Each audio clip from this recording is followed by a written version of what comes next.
ప్రేమధార.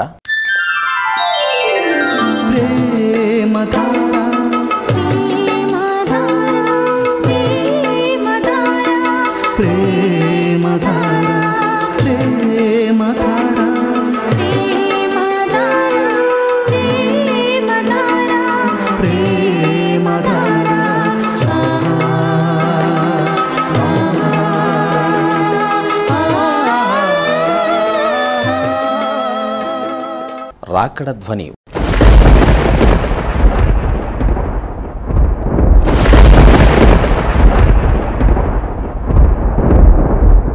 Bible సమయం. Bible సమయం, గంభీర సమయం, వచన పరంపర ధ్యానాంశ సమయం. బైబిల్ సమయం, గంభీర సమయం, దైవ సన్నిధికి అనుబంధ సమయం. బైబిల్ సమయం, బైబిల్ సమయం, బైబిల్ సమయం, బైబిల్ సమయం.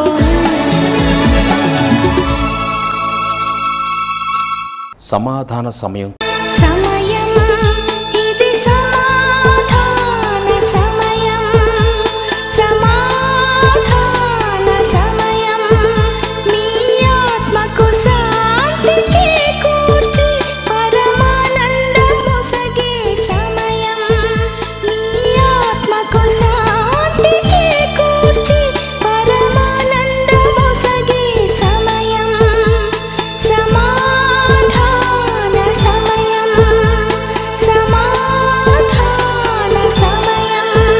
విశ్వవాణి రేడియో స్వార్థ పరిచర్యలో దరిదాపు 20 సంవత్సరాలు మీడియం వేవ్లో వచనం వెంబడి వచనం బైబిలు అధ్యయన కార్యక్రమం ప్రేమధార, అదేవిధంగా షార్ట్ వేవ్లో యేసు అనుచరులు రేడియో పరిచర్యలో రాకడ ధ్వని వర్తమానికులుగా తెలుగు ప్రజల ఆధ్యాత్మిక జీవితాలకు గొప్ప మేలుకొలుపు కలిగించిన దైవ సేవకులు సహోదరులు జోషి అన్నగారు.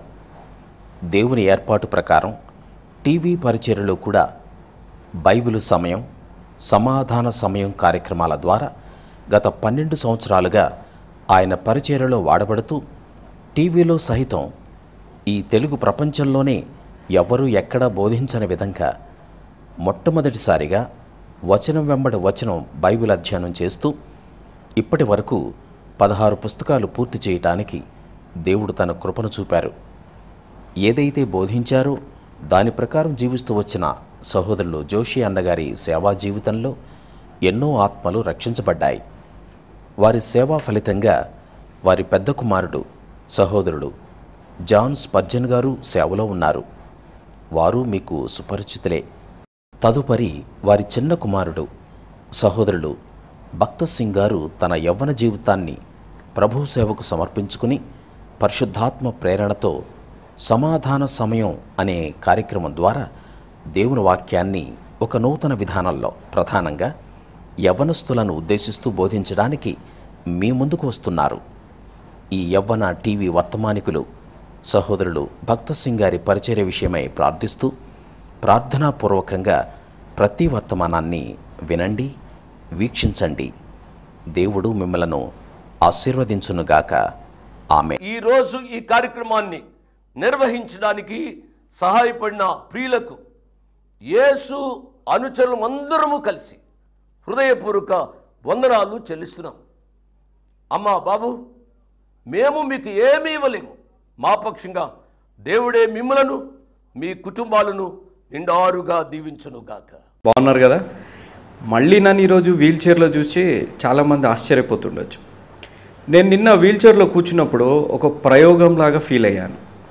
కానీ ఆ వీల్ చైర్లో కొంచెం సమయం గడిపాక అర్థమైంది, అన్నీ ఉన్నా లేనట్టు జీవించడం ఎంత కష్టమో.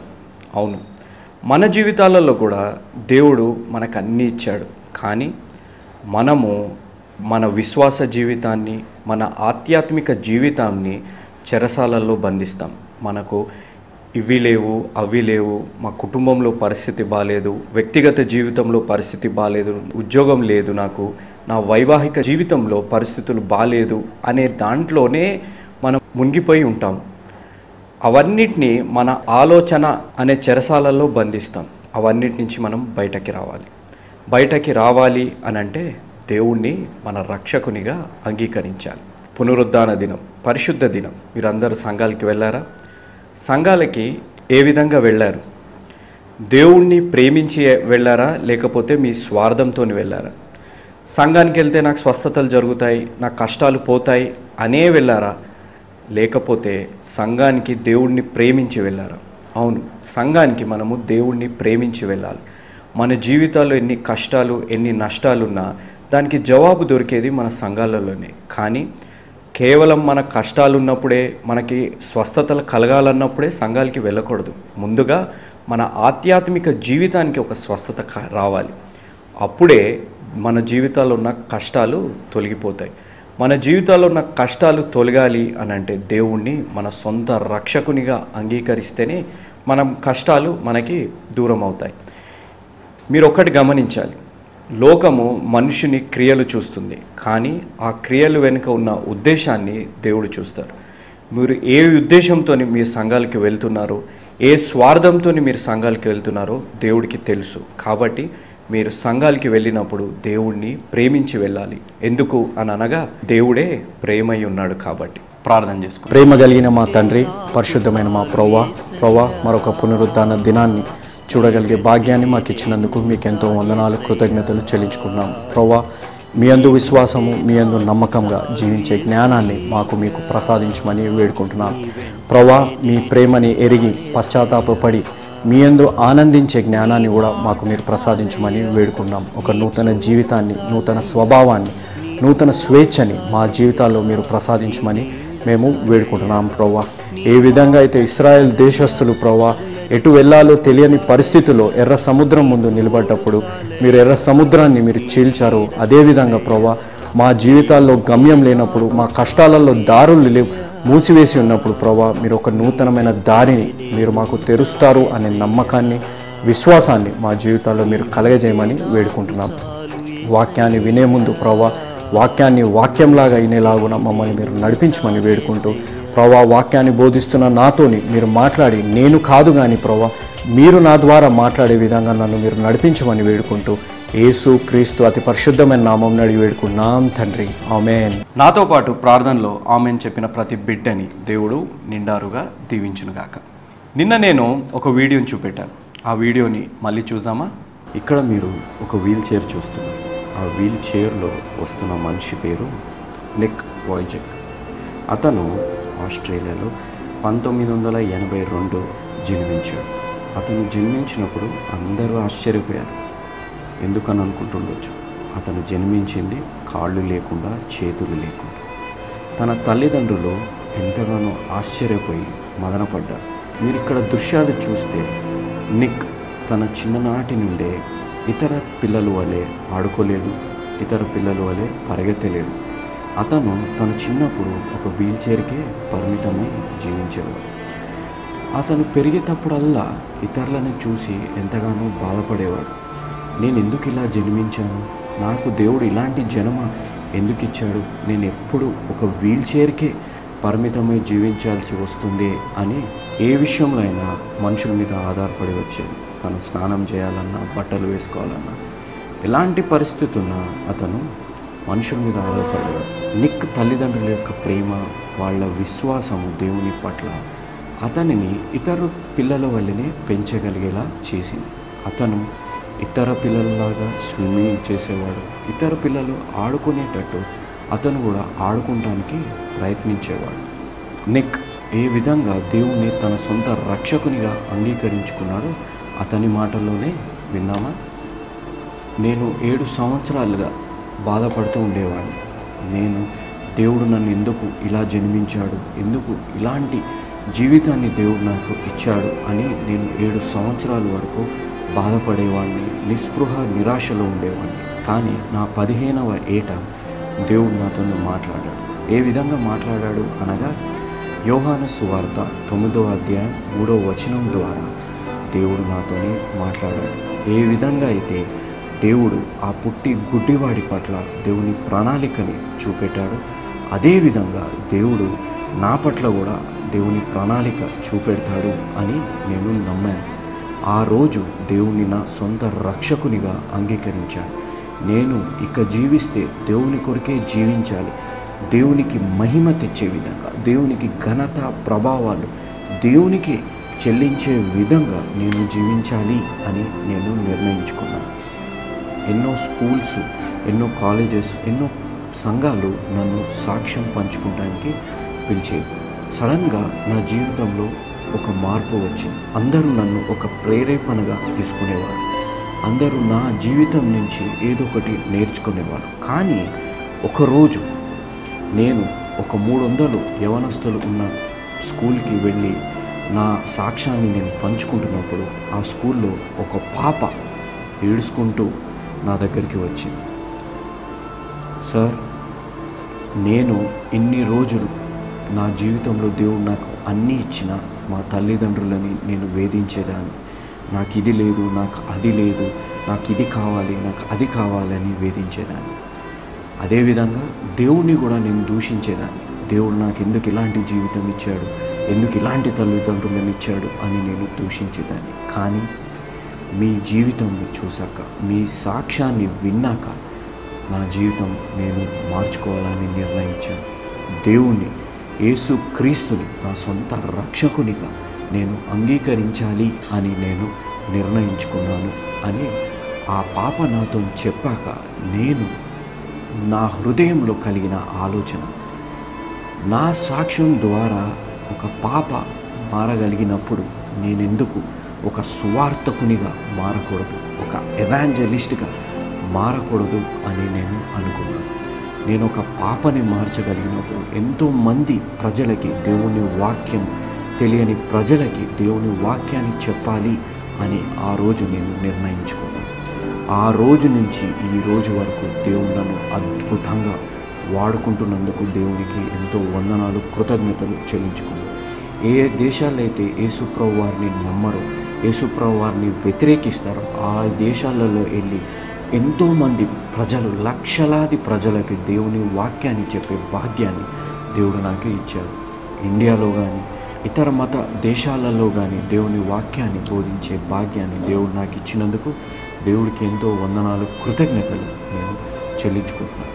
నేను ఇప్పటి వరకు 44 దేశాలలో ప్రత్యేకంగా 2000 సార్లు వాళ్ళకి సువార్త బోధించే భాగ్యాన్ని నాకు ఇచ్చినందుకు దేవునికి నామానికి స్తోత్రం. అదేవిధంగా 5 లక్షల మందిని దేవుని మార్గంలో నడిపించే భాగ్యాన్ని నాకు కల్పించారు. దేవుణ్ణి వారి సొంత రక్షకునిగా అంగీకరించే విధంగా దేవుడు నన్ను నడిపించినందుకు దేవునికి ఎంతో వందనాలు, కృతజ్ఞతలు నేను చెల్లించుకుంటున్నాను. విన్నారు కదా నిక్ యొక్క మాటలు, ఏ విధంగా దేవుడు అతన్ని అద్భుతంగా వాడుకుంటున్నాడు. అదే కాదు, దేవుడైతే ఎవరినైతే ఏర్పరచుకుంటాడో వారి అవసరతలన్నీ దేవుడు తీరుస్తాడు. అదేవిధంగా నిక్ జీవితంలో కూడా ఒక గొప్ప మార్పు జరిగింది. ఏ విధంగా అంటే నిక్ను ప్రేమించే స్త్రీని కూడా దేవుడు ఏర్పరిచాడు. ఆయన కాళ్ళని కాదు, ఆయన చేతులను కాదు, అతని ఆకారాన్ని చూసి ప్రేమించే స్త్రీని కాదు, అతని హృదయాన్ని చూసి ప్రేమించే స్త్రీని దేవుడు ఏర్పరిచాడు. అతనికి వివాహం జరిగింది. దేవుడు అతన్ని ఒక కుమారుడి ద్వారా ఆశీర్వదించాడు. దేవుని నామానికి స్తోత్రం. వీడియోని చూశారు కదా. ఈ వీడియోని నేను ఆధారం చేసుకొని 3 పాయింట్లు చెప్పాను.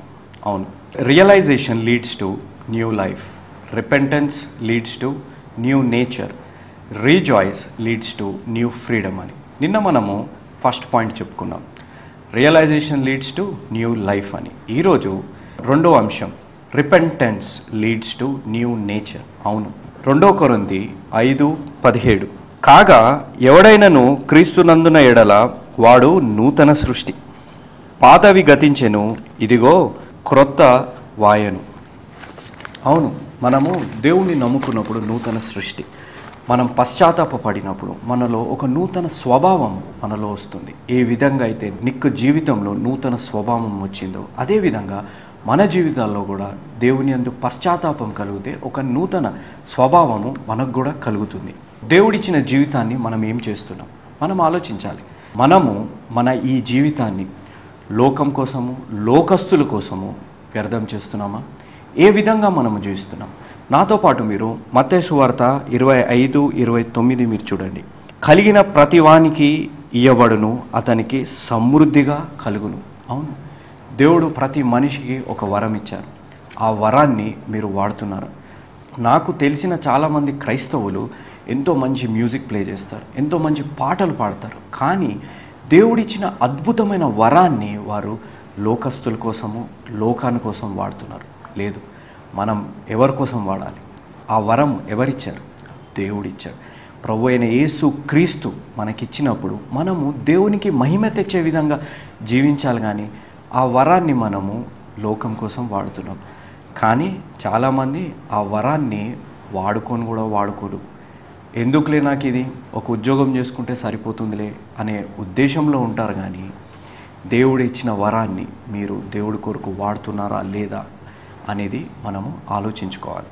మన జీవితాల్లో ప్రతి కుటుంబంలో కష్టాలు ఉంటాయి. ఏ కుటుంబంలో కష్టము లేనిది, బాధ లేని కుటుంబం నాకు ఒకటి చెప్పండి. ప్రతి కుటుంబంలో కష్టాలు ఉంటాయి. కష్టం ఉంటేనే దేవుని విలువ తెలుస్తుంది. అవునా? నాకు కష్టాలు ఉన్నాయి, దేవుడు నన్ను పట్టించుకోవట్లేదు, దేవుడు నన్ను నుంచి దూరం వెళ్ళిపోయాడు, దేవుడు నా ప్రార్థన ఆలకించట్లేదు అనేది ప్రతి కుటుంబం, క్రైస్తవ కుటుంబమే కాదు అన్యుల కుటుంబంలో కూడా ఇదే మాట.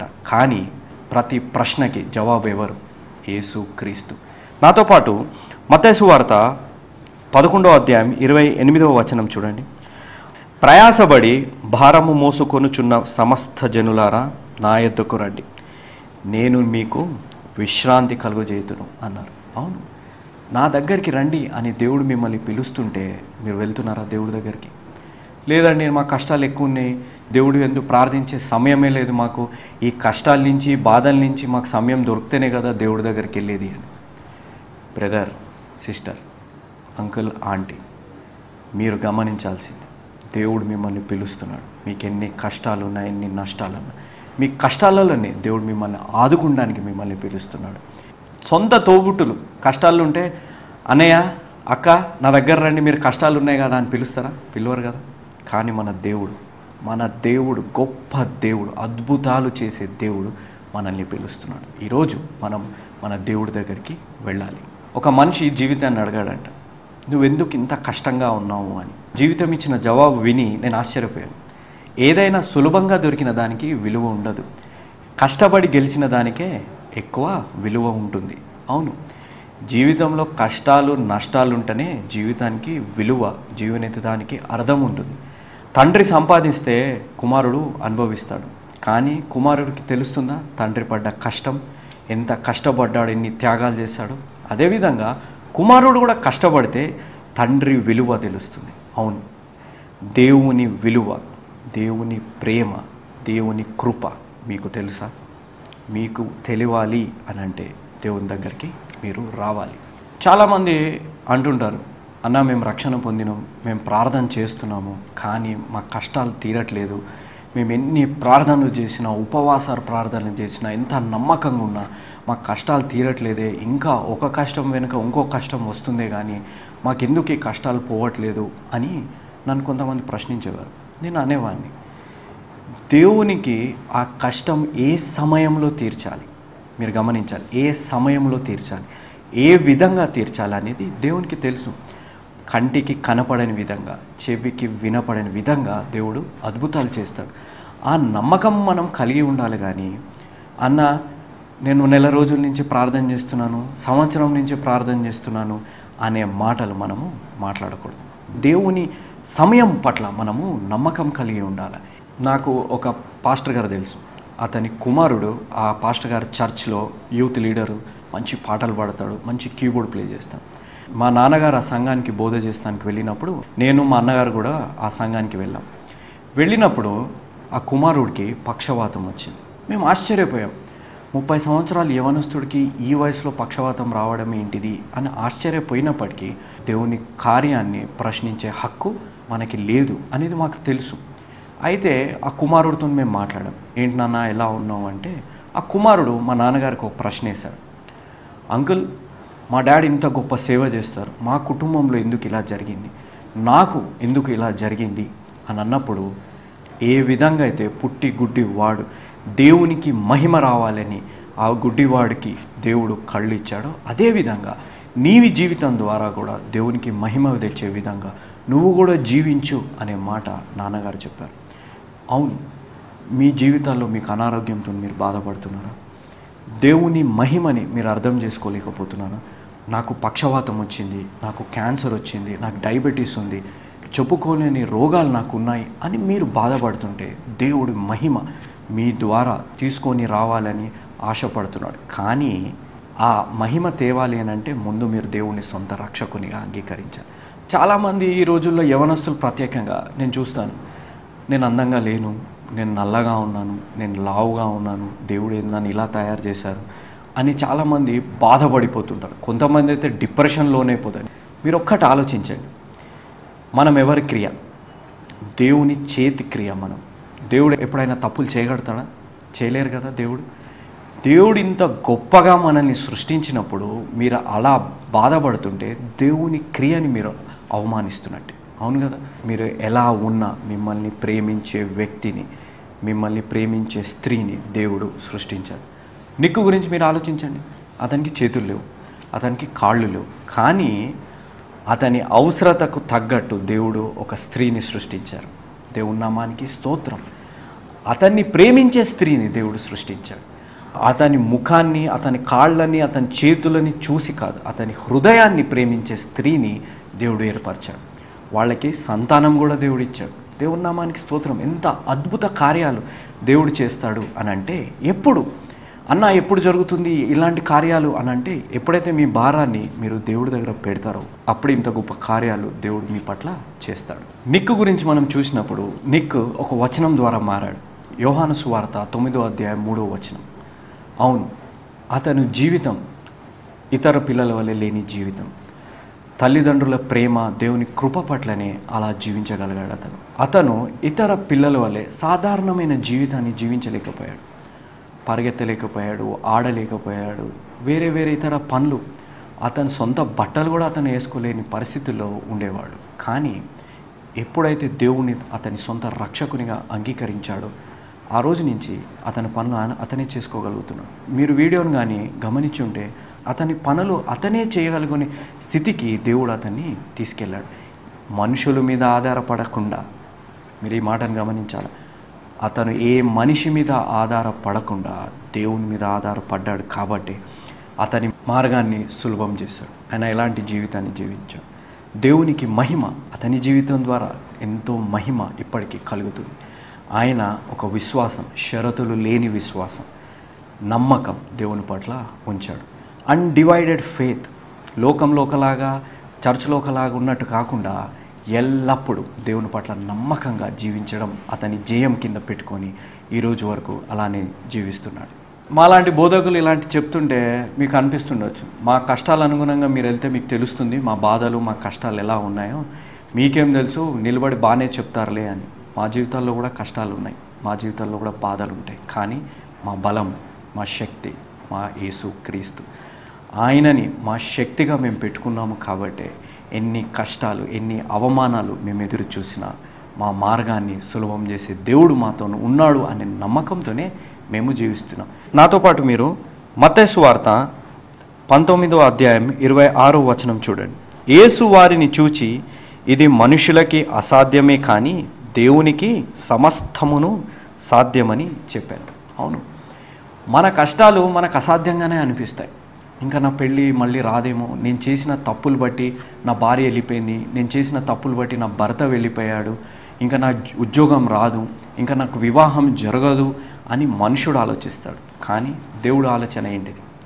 మనుషునికి ఏదైతే అసాధ్యమో దేవునికి అది సాధ్యం. అనయ్య, మాకు పెళ్ళి జరిగింది, దేవుడే కదా పెళ్లి చేశాడు, మళ్ళీ ఎందుకు ఇలాంటి కష్టాలు వచ్చాయి?